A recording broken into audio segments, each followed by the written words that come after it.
नमस्कार, स्वागत है आप सभी का फास्ट न्यूज इंडिया में। मैं आप सबके साथ नीतू सिंह। आइए आज के तमाम बड़ी खबरों पर पुनः रुक करते हैं।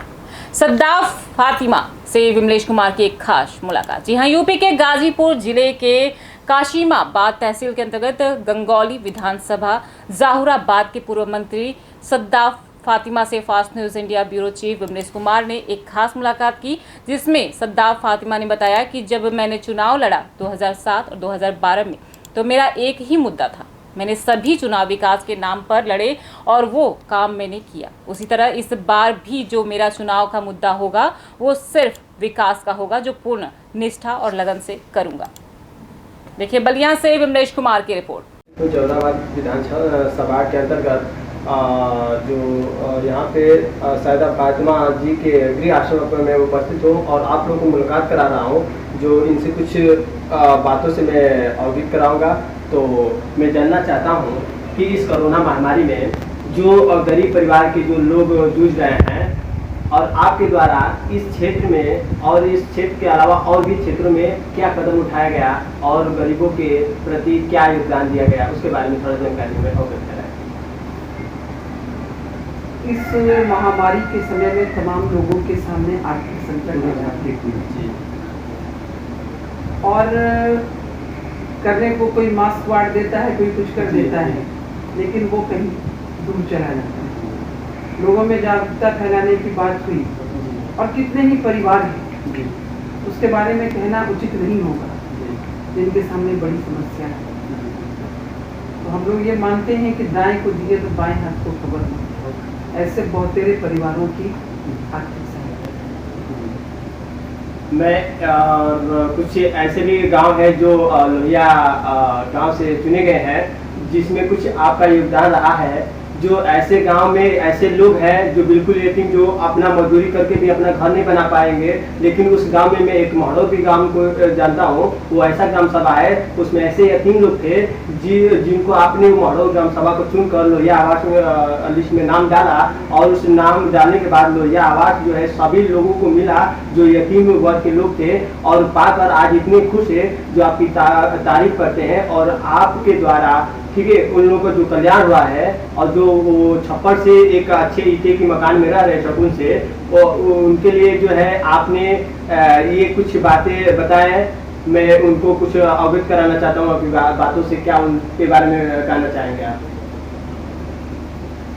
इस क्षेत्र की जनता ने मुझे आशा और विश्वास के साथ चुना था जी कि मैं उनके सुख दुख में भागीदार रहूंगी और इस क्षेत्र का विकास करूंगी। और मैंने पूरी निष्ठा और समर्पण के साथ में कार्य किया। ये ज्यादा महत्वपूर्ण होता है कि क्षेत्र के लोग आपके बारे में क्या कहते हैं, बनिस्बत इसके कि मैं कहूँ कि मैंने उनको क्या किया। मैंने सिर्फ पूरी ईमानदारी से उनके प्रति कार्य किया और आप उनसे बात करेंगे तो वही आपको बता सकेंगे कि मैंने क्या किया और क्या नहीं किया। तो मन में इच्छा है कि इस क्षेत्र के लिए मैंने काफ़ी कुछ किया है, लेकिन कभी भी कोई चीज़ पूरी नहीं होती है। जीवन है तो जीवन यात्रा चलती है। जीवन यात्रा अगर है तो निरंतर विकास की है। तो मैं यही चाहूँगी कि अगर मुझे आगे भी अवसर मिलेगा तो मैं उस विकास की यात्रा को निरंतर आगे बढ़ाने का प्रयास करती रहूँगी पूरे समर्पण के साथ। एक छोटा सवाल है कि आपने कितने गांवों को लोहिया गांव का नामकरण करा रखा है, कितने लोगों गांवों को जोड़ा है, ये थोड़ा जानकारी हमको अवगत कराएं। अब इस वक्त हमें एग्जैक्ट नंबर तो नहीं आते हैं, लेकिन लगभग मान के चलिए कि 30 ग्राम सभा को आपने लोहिया ग्राम सभा में अवगत करा दिया आराम से। जी। तो इस कोरोना महामारी को देखते हुए आप कुछ क्षेत्रवासियों को संदेश पहुंचाने का जो आपके द्वारा मैं काम कर रहा हूं, से यही कहूंगी कि वो लोग सामाजिक दूरी तो लोग कहते हैं, लेकिन मैं कहती हूँ कि नहीं, सोशल डिस्टेंसिंग नहीं, आप फिजिकल डिस्टेंसिंग का पालन करें। सामाजिक समरसता बनी रहे, एक दूसरे के सुख दुख में रहें, क्योंकि अगर किसी को कोरोना हो भी गया है तो उसको आपको दूरी बना के रखनी, उसके हाल पर नहीं छोड़ना है। उसका लेते रहे, लोग मदद भी कर रहे हैं और गांव में तो ये भावना बहुत अच्छी रहती है सहयोग की। शहरों की स्थिति नहीं होती है। और जहाँ तक मैं देख रही हूँ कि इधर आसपास के गांव में उतना कोरोना की भयावहता नहीं थी। कहीं कहीं पर निश्चित रूप से निकले हैं, वो सभी लोग ठीक भी हो गए हैं, लोगों ने पालन भी किया है नियमों का। लेकिन सरकार से भी मैं कहूँगी कि केवल ये कह देने से कि हमने ये किया काम नहीं होता है। काम को धरातल पर नजर भी आना चाहिए।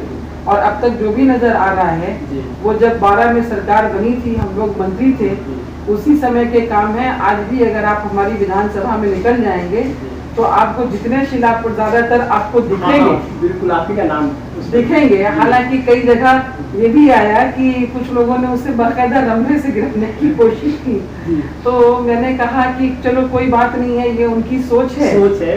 लेकिन अच्छी बात ये होती है कि अगर कोई एक रेखा खींची हुई है तो आप उसके समानांतर उससे बड़ी रेखा खींचते हैं।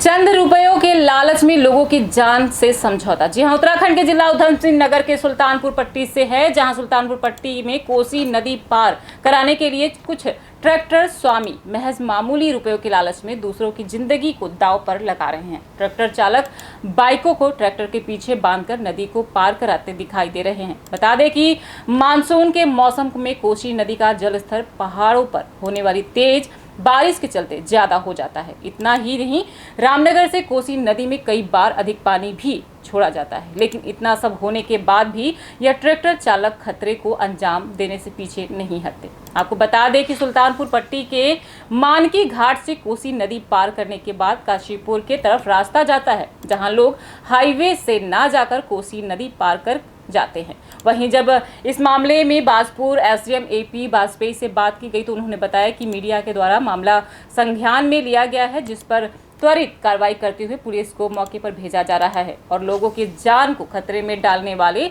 लोगों के खिलाफ कार्रवाई अमल में लाई जाएगी। देखिए गदरपुर से शाहनूर अली की रिपोर्ट।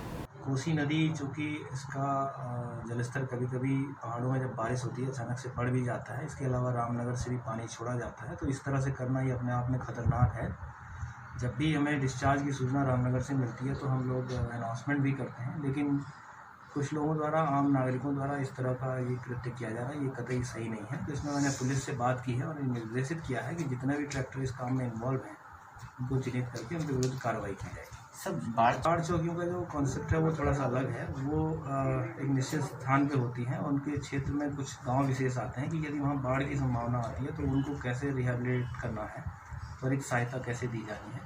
हालांकि अभी इस तरह की स्थिति यहाँ नहीं आई है, लेकिन दैनिक जीवन में भी इस तरह से नदी में उतर के पार करना उसको ये गलत है और इस पर कार्रवाई की जाएगी। मतलब यहाँ से पहले तो 30 रुपये लिए जाते थे और अब 50, जब कुंडे से ली जाती थी तो 50 रुपये लेते हैं। आने जाने में तो बहुत परेशानी यहाँ पे, रेट बढ़ने में इनका। पहले तो पुल था तो 10 रुपये लेते थे, अब ट्रैक्टर से निकल रहे हैं तो अब 50 रुपये ले रहे हैं। हाँ, पुल तो होना चाहिए, नहीं तो डेली का काम है इनका, तो हमारा भी डेली का काम है आना जाना।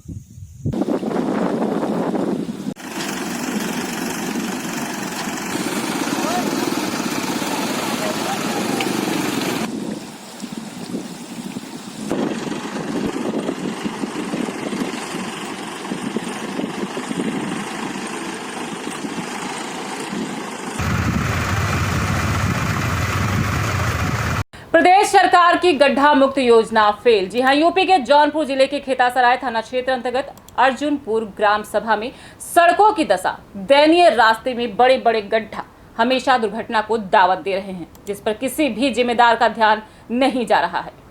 देखिए खेतासराय से राकेश कुमार शर्मा की रिपोर्ट। आज हम यूपी के जौनपुर जिले के थाना खेतासराय क्षेत्र अंतर्गत अर्जुनपुर ग्राम सभा में उपस्थित हैं, जहां आप देख सकते हैं कि रोड की ये दशा है कि जहां आने जाने वालों की बड़ी कठिनाइयों का सामना करना पड़ता है। रोड में बड़े बड़े गड्ढे हो चुके हैं और जैसा कि प्रदेश सरकार का दावा है कि गड्ढा मुक्त सड़कें भारत को देंगे, लेकिन ये दावा पूरा खोखला साबित हो रहा है और पता नहीं लग रहा है कि गड्ढे में सड़क है या सड़क में गड्ढे हैं। देखें खेतासराय से राकेश कुमार शर्मा की रिपोर्ट। स्वास्थ्य कर्मचारी की मौत कोरोना वायरस से। जी हां, बड़ी खबर उत्तराखंड के जिला उधम सिंह नगर के गदरपुर से है, जहां सामुदायिक स्वास्थ्य केंद्र में तैनात कनिष्ठ सहायक बलवंत आर्य की मौत से नाराज परिजन व स्वास्थ्य कर्मचारी एवं डॉक्टरों ने कार्य बहिष्कार कर दिया। आपको बता दें कि बीते दिनों सामुदायिक स्वास्थ्य केंद्र गदरपुर में तैनात एक फार्मासिस्ट कनिष्ठ सहायक बलवंत आर्य की रिपोर्ट कोरोना पॉजिटिव पाए जाने पर उपचार के लिए अस्पताल दाखिल किया गया, जिसके बाद 40 वर्षीय बलवंत आर्य को हल्द्वानी स्थित सुशीला तिवारी अस्पताल में दाखिल किया गया था, जहां उनके उपचार में चिकित्सकों द्वारा भारी लापरवाही बरती और मरीज को समय पर वेंटिलेटर की सुविधा नहीं दी गई तथा परिजनों द्वारा उपचार के लिए बरेली राममूर्ति अस्पताल ले जाने का अनुरोध किया, तो डॉक्टर ने एनओसी के बिना डिस्चार्ज नहीं करने की बात कहकर राममूर्ति अस्पताल ले जाने नहीं दिया गया और जिसके बाद कल देर शाम 44 वर्षीय बलवंत आर्य नाम के स्वास्थ्य कर्मी की सुशीला तिवारी अस्पताल हल्द्वानी में मृत्यु हो गई। इस घटना के बाद सुशीला तिवारी हॉस्पिटल की कार्यकारिणी पर सवालिया निशान खड़े कर दिए हैं। देखिए गदरपुर से शाहनूर अली की रिपोर्ट। भगवान जो है पिछले सैटरडे से अपने कार्यालय से टिकट बताई रहा था, जिसको हमें कोई सूचना नहीं थी। दूसरी चीज़, वो परसों जो शनिवार को मुझे खबर मिली कि बलवंत के औलाद अचानक तबियत खराब है और वो जो है उसी ऑपरेशन कंसल्टेशन बहुत कम आ गया है, तो उसको हमने तुरंत अपने जिला चिकित्सालय में भर्ती किया है, जहाँ पे कोविड केयर सेंटर, वहाँ टेस्ट कर एंटीजन पॉजिटिव। उसके बाद जब उसको पेशाब नहीं होने लगी, एक्यूट लीवर फेलियर में जाकर, क्योंकि वो शुगर अनकंट्रोल शुगर का मरीज था, तो उसको हमने तुरंत सुशीला तिवारी के लिए रिफर कर दिया था। क्योंकि सुशीला तिवारी में ऑलरेडी वेंटिलेटर की सुविधा है, तो उन्हें जो बेस्ट से बेस्ट ट्रीटमेंट है वो दिया।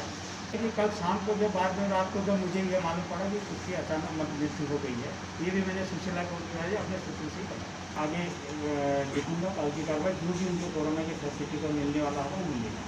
यहाँ एक कर्मचारी थे बलवंत, जिनकी जो डेथ हुई कोरोना पॉजिटिव होने की वजह से, इनके इलाज में बहुत कमियां थी।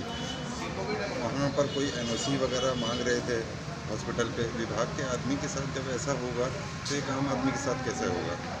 तो इसी बात को लेके यहाँ पर यहाँ के जो जनप्रतिनिधि वगैरह हैं, हम लोग हैं, और हम लोगों ने डॉक्टर वगैरह से भी बात करी, सब सारा कुछ किया, और इन अवस्थाओं के बारे में बात करने के लिए हमने सीएमओ साहब को यहीं पर बुलाया और बुला के हम लोगों ने बात करी। शिवाली ठाकुर ने एक बार फिर बिखेरा अपनी आवाज का जादू। जी हां, हिमाचल प्रदेश के जिला हमीरपुर के थाना क्षेत्र नादौन के शिवाली ठाकुर ने अपनी मधुर आवाज से गाना गाकर सबको एक बार फिर किया मंत्रमुग्ध। राजकीय वरिष्ठ माध्यमिक पाठशाला जोल सस्पड में कला संकाय विषय में क्लास 11वीं में पढ़ने वाली छात्रा शिवाली ठाकुर ने एक बार फिर बहुत ही सुंदर गाने के कुछ बोल गाकर फास्ट न्यूज इंडिया के माध्यम से हम सबको सुनाए। शिवाली ठाकुर ने यह भी बताया कि उन्होंने इस तरह के कई बार प्रस्तुतियां दी हैं और मीडिया से भी इससे पहले भी कई बार रूबरू हुई हैं। शिवाली ठाकुर के पिता पेशे से डॉक्टर हैं, माता गृहिणी हैं। शिवाली ठाकुर ने मीडिया का भी आभार व्यक्त किया है कि मीडिया ने उनकी आवाज को कई बार प्रमोट किया है। देखिए नादौन से पंकज राणा की रिपोर्ट। नमस्कार, मैं हूं नादौन से पंकज राणा। अभी हम आपको एक बहुत ही मधुर आवाज़ की मालिक नादौन क्षेत्र की शिवाली ठाकुर से मिलाएंगे, जिसने कई स्थानीय कार्यक्रमों में कई बार जो अपनी प्रस्तुति दी है। बहुत ही मधुर और सुंदर आवाज़ इस बच्ची की है। आइए अभी हम आपको रूबरू करवाते हैं शिवाली ठाकुर से। शिवाली जी नमस्कार, आपका फास्ट न्यूज इंडिया में स्वागत है। आप कौन सी कक्षा की छात्र हैं? कृपया हम सब लोगों को बताने की कृपा करें। जी नमस्कार, मैं +1 कक्षा की छात्र हूँ। आपका जो किस स्ट्रीम की आप छात्र हैं, कला संकाय या वैज्ञानिक की छात्रा है? जी कला संकाय। हमने ऐसा सुना है कि आपने कई बार अपनी प्रस्तुति स्थानीय कार्यक्रमों में या स्कूल के कल्चर प्रोग्रामों में दी है। आपकी मधुर आवाज़ के बारे में हम कई बार सुन चुके हैं और आपसे हम ये निवेदन करना चाहेंगे कि आपकी मधुर आवाज़ के आपकी जिस गाने पे जो प्रैक्टिस आपने कर रखी है उसके कुछ बोल हम फास्ट न्यूज़ इंडिया के माध्यम से सब लोगों के बीच में लेके जाना चाहते हैं। आपका स्वागत है। आप अपनी चंद लाइनें जो आपने तैयार कर रखी हैं उसके मधुर कुछ बोल हमें सुनाएं। क्या हुआ तेरा वादा, वो कसम, वो इरादा, भूलेगा दिल जिस दिन तुम्हें, वो दिन जिंदगी का आखिरी दिन होगा। क्या हुआ तेरा वादा, वो कसम, वो इरादा, भूलेगा दिल जिस दिन तुम्हें, वो दिन जिंदगी का आखिरी दिन होगा। धन्यवाद। धन्यवाद शिवाली जी। ये थे शिवाली ठाकुर जी जो कि हिमाचल प्रदेश के जिला हमीरपुर में आने वाले थाना क्षेत्र नदौन की रहने वाली ये प्यारी बच्ची है, जिसने अपनी सुंदर आवाज़ के गाने के कुछ बोल बहुत ही मधुर आवाज़ में हम सबको सुनाए। हम फास्ट न्यूज़ इंडिया परिवार की ओर से इनको हार्दिक शुभकामनाएं देते हैं कि आने वाले भविष्य में ये नई उन्नति की ओर अग्रसर हों। धन्यवाद। ये थे अभी कुछ खास खबरों के लिए लगातार बने रहिए फास्ट न्यूज़ इंडिया के साथ। तब तक के लिए मुझे दीजिए इजाजत। धन्यवाद।